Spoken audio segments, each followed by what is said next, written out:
Bienvenue sur Shido Podcast, le podcast indispensable pour tous les dirigeants, managers et consultants en quête d'astuces et de bonnes pratiques digitales pour simplifier leur quotidien pro et perso. Ce programme est disponible sur l'ensemble des plateformes de diffusion de podcasts.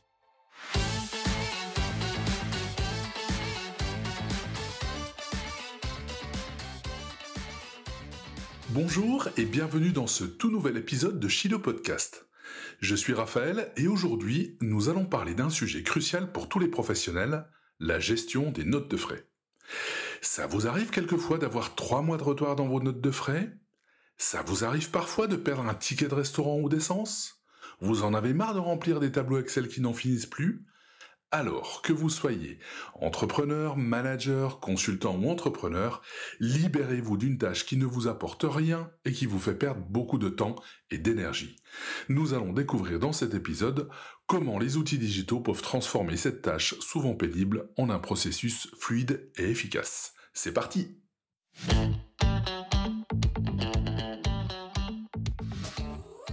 Pour gérer vos notes de frais, il existe des dizaines d'outils, tous plus ou moins bien. Effectivement, je vous donnerai la liste tout à l'heure. Mais plutôt que de voir individuellement chaque outil, je vais plutôt vous décrire les caractéristiques qui sont les plus importantes à avoir lorsqu'on gère ses notes de frais de façon digitale. Première chose, bien sûr, alors je dis bien sûr, mais c'est pas toujours évident pour tout le monde. Pour moi, c'est vraiment un prérequis. C'est un accès mobile et sur ordinateur. Parce qu'il est important de trouver un outil qui fonctionne aussi bien sur un ordinateur, quand vous êtes au bureau, vous avez besoin d'entrer vos fiches de frais, mais également sur tablette ou sur smartphone, de façon à ce que quand vous êtes en déplacement, vous pouvez à tout moment saisir une note de frais où que vous soyez. Par exemple, en sortie de restaurant, ou bien vous venez de prendre de l'essence, et bien vous allez pouvoir directement entrer l'information dans votre note de frais. Donc ça, c'est vraiment un prérequis. Ensuite, ce qui fonctionne très bien maintenant, c'est le cas depuis plusieurs années, c'est la capture automatique des reçus. Ça permet de prendre en photo les reçus avec un smartphone et de les télécharger automatiquement dans l'application. Vous pouvez le faire aussi d'ailleurs avec l'application qui est sur PC, sur un site internet par exemple. Vous allez pouvoir aussi télécharger une pièce jointe, un PDF par exemple, pour pouvoir directement le télécharger dans l'application. Ça simplifie la saisie des dépenses et ça assure un meilleur suivi. Pour pouvoir générer des fiches de frais uniquement en scannant un ticket de restaurant, c'est devenu le must maintenant, il n'y a plus besoin de saisir. Au moment de payer, vous scannez votre ticket avec l'application et celle-ci reconnaît tous les champs, c'est-à-dire le nom du restaurant, c'est-à-dire le montant total, les différents taux de TVA avec leurs montants respectifs. Par exemple, 1,77€ à 20% et 2,53€ à 10%. Et puis bien sûr, la date qui figure sur le ticket. Ça a son importance puisque quand vous gérez des notes de frais, vous n'êtes pas toujours à le faire quand vous faites la dépense, par exemple en sortant du restaurant, mais vous pouvez le faire 2 ou 3 jours après, plutôt à chaque fois d'aller essayer de relire ce qui est noté sur votre ticket, parce que c'est pas toujours très clair, vous avez directement la saisie automatique qui se fait avec la reconnaissance de caractère sur votre application. Ce qui est intéressant aussi, c'est d'avoir une intégration des cartes de crédit d'entreprise. Ça permet de lier les dépenses de la carte de crédit directement à l'application, facilitant bien sûr le rapprochement et la catégorisation des dépenses. En parlant de catégorisation, c'est intéressant aussi de classer les dépenses dans les bonnes catégories. Voyage, repas, hébergement, taxi, etc., etc. Enfin bref, avoir vraiment toutes ces différences puisque vous avez aussi des récupérations de TVA qui se font pas de la même manière. Sur un taxi ou sur un billet SNCF, on ne récupère pas la TVA alors qu'on va la récupérer par exemple sur du restaurant ou sur de l'essence. Donc ça aussi c'est important de catégoriser systématiquement les dépenses en fonction de ce que vous avez dépensé dans votre déplacement. Vous pouvez faire aussi, pour certaines applications, des rapports de dépenses qui sont personnalisables. Donc ça permet de créer des rapports détaillés sur des dépenses, par exemple, par rapport à un client ou par rapport à une mission particulière. Vous allez vraiment pouvoir faire des rapports complets. Si vous avez besoin, par exemple, si vous êtes consultant et que vous avez besoin de faire de la refacturation de frais de déplacement, vous allez pouvoir extraire uniquement ce qui est concerné à votre client en frais de déplacement liés, par exemple, du taxi, du train, de l'hôtel, du restaurant, etc. Vous pouvez aussi intégrer des politiques de dépenses, c'est-à-dire que vous allez vraiment pouvoir dire Attention, pour les restaurants, c'est maxi 20 € par repas ou c'est maxi 25 € par repas. Bref, vous allez pouvoir mettre une directive bien précise avec un montant bien précis qui sera bloqué. C'est-à-dire que les personnes ne pourront pas, alors soit aller au-delà, soit ce qui est au-delà des 20 € par exemple autorisés ne seront pas pris en charge et ne seront pas remboursés par l'entreprise. Par exemple, c'est des façons de faire qui sont très personnalisables. Et là, cherchez bien effectivement l'application qui vous permet de le faire. Une autre chose qui est intéressante aussi, c'est l'approbation des dépenses. Ça permet au manager de revoir et d'approuver les dépenses directement depuis l'application. C'est-à-dire que les collaborateurs vont faire leur relevé de dépenses, de frais de déplacement, et le manager pourra jeter un œil et puis dire OK ou pas OK, ou ça je prends en charge, ça je prends pas en charge, ce qui fait qu'au niveau de la compta, après, ça passe directement, il n'y a pas besoin de revérifier les pertinences ou les autorisations de telle ou telle dépense. Je parle de comptabilité, je parle aussi d'intégration. Il faut évidemment qu'il y ait une transition en douceur des données de dépenses vers les systèmes comptables pour que vous ayez une gestion financière qui soit globale et intéressante. C'est-à-dire que il faut pouvoir extraire les données directement et les récupérer directement en compta sans avoir évidemment à refaire de la ressaisie. Le suivi du kilométrage, c'est pas mal aussi ça, pour ceux qui utilisent leur véhicule pour le travail. Cette fonctionnalité permet de pouvoir effectivement se faire rembourser le kilométrage, et vous pouvez même suivre ce qui est professionnel, ce qui est personnel, et avoir vraiment ce distinguo intéressant. Si vous êtes à l'étranger ou si vous travaillez beaucoup à l'étranger avec des déplacements hors de nos frontières, c'est important aussi d'avoir du multidevise et du multilingue. C'est-à-dire que vous pourrez vraiment changer les devises en fonction de l'endroit où vous vous trouvez.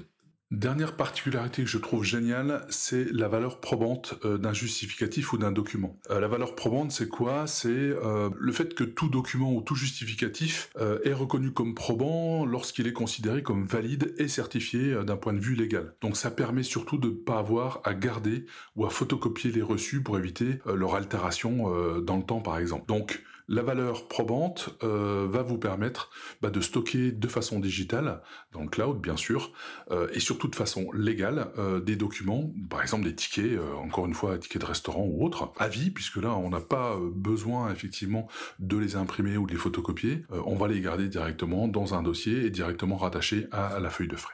Si on regarde côté solutions qui fonctionnent bien et outils qui fonctionnent bien, je peux vous parler d'Expansify. Expansify, ça s'écrit E-X-P-E-N-S-I-F-Y. On a Spendesk aussi qui marche pas mal, S-P-E-N-D-E-S-K. On a OneExpense, ça s'écrit O-N-E-X-P-E-N-S-E. Moi, pour ma part, j'utilise N2F qui est français, c'est une solution française.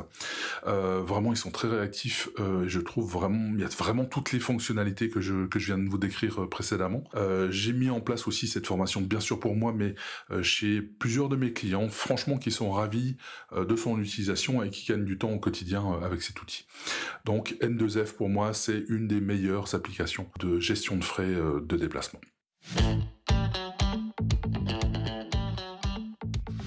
Passons maintenant aux bonnes pratiques qui vous aideront à optimiser votre gestion des notes de frais. Première des choses à faire, c'est de définir une politique claire. Établir des règles précises pour les dépenses admissibles est fondamental. Ça évite bien sûr les malentendus et puis ça assure une gestion cohérente des frais. Pour cela, il faut aussi sensibiliser les employés, c'est-à-dire former vos collaborateurs à l'utilisation des outils et à l'importance du suivi des dépenses. Ça garantira l'efficacité et la conformité dans toute l'entreprise. On peut pas faire n'importe quoi avec les frais, tous ne sont pas remboursables d'une même manière, on récupère pas la TVA de la même manière, donc il faut faire attention aussi à la législation pour que ce soit le plus légal possible. Vous pouvez aussi réviser régulièrement la politique de remboursement des frais. Les besoins de l'entreprise évoluent, tout comme le contexte économique. Donc réviser votre politique de dépenses régulièrement, c'est essentiel. Et si vous êtes consultant et que vous refacturez vos frais, vous pouvez aussi faire évoluer les autorisations de remboursement de vos clients par exemple. Des contrôles réguliers aident aussi à prévenir la fraude et les erreurs. C'est une étape clé pour maintenir l'intégrité de votre système de gestion des dépenses et pour éviter qu'il y ait des dépenses qui soient un peu frauduleuses par exemple. Et puis terminer par une bonne pratique, vraiment j'encourage la saisie en temps réel, c'est-à-dire que le collaborateur quand il a, ou vous quand vous avez une dépense, quelle qu'elle soit, eh bien vous allez tout de suite l'enregistrer dans votre application de façon à ce que vous ne perdiez pas du temps à cumuler des reçus et le faire en fin de mois. Le fait de le faire en temps masqué, comme je vous disais tout à l'heure, vous sortez du restaurant, vous avez votre note, vous êtes en train de la payer, vous scalez directement le ticket, vous l'enregistrez directement dans votre application, vous gagnez un temps fou et vous évitez une ressaisie supplémentaire.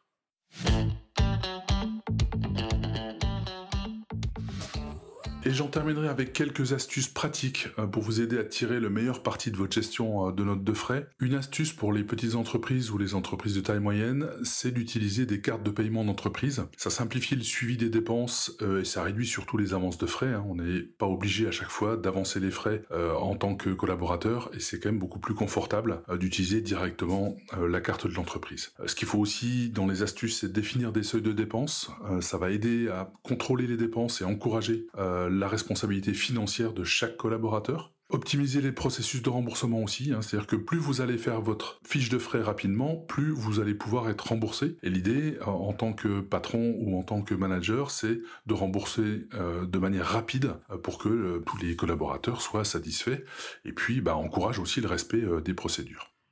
Et la dernière astuce que je pourrais vous donner, c'est exploiter toutes les données que vous avez des fiches de frais de vos collaborateurs pour pouvoir analyser les dépenses et identifier des tendances qui peuvent vous aider à optimiser le budget et à prendre de meilleures décisions pour la suite. Voilà, nous avons parcouru ensemble un vaste éventail de solutions, de pratiques et d'astuces pour rendre la gestion de vos notes de frais aussi simple et efficace que possible. J'espère que vous avez trouvé ces informations utiles pour votre activité. N'oubliez pas de vous abonner à Shido Podcast pour plus de conseils et d'astuces digitaux. N'oubliez pas non plus de mettre une petite étoile, ou du moins 5 petites étoiles si vous le souhaitez, sur mes épisodes, sur mon podcast. Et puis, merci surtout de m'avoir écouté. Et à bientôt pour un nouvel épisode passionnant. D'ici là, n'oubliez pas de vous simplifier la vie avec le digital. À très vite.